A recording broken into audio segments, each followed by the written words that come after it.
Hi guys, তো এখন বাজে সকাল 4টা আর আমরা যেতেছি হলো ছট পূজাতে।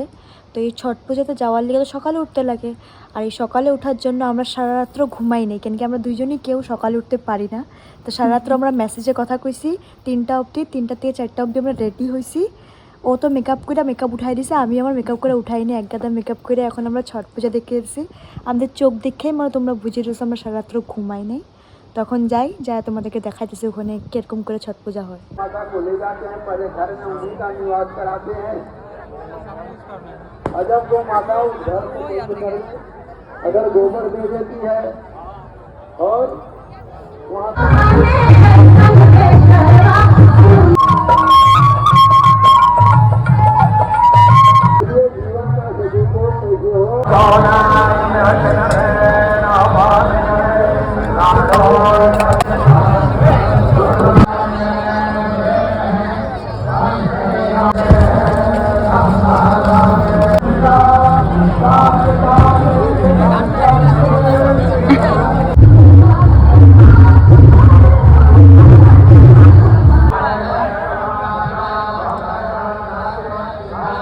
হ্যালো গাইস, স্নেহার স্কুটি থেমে গেছে রাস্তার মধ্যে। আমি ট্রাফিকে এখন ঘরে যাবো গাইস, স্নেহারে একা ফেলায়া।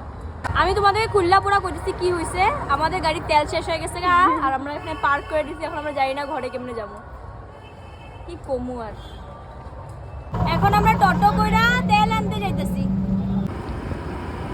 আমরা এখন একটু যাইতেছি নবগ্রহ মন্দিরে, আর তেলের কাহিনীটা আমি একটু পরে তোমাদেরকে স্টোরিতে কইরা দিব আমরা কেমনে করে তেল পাইছি।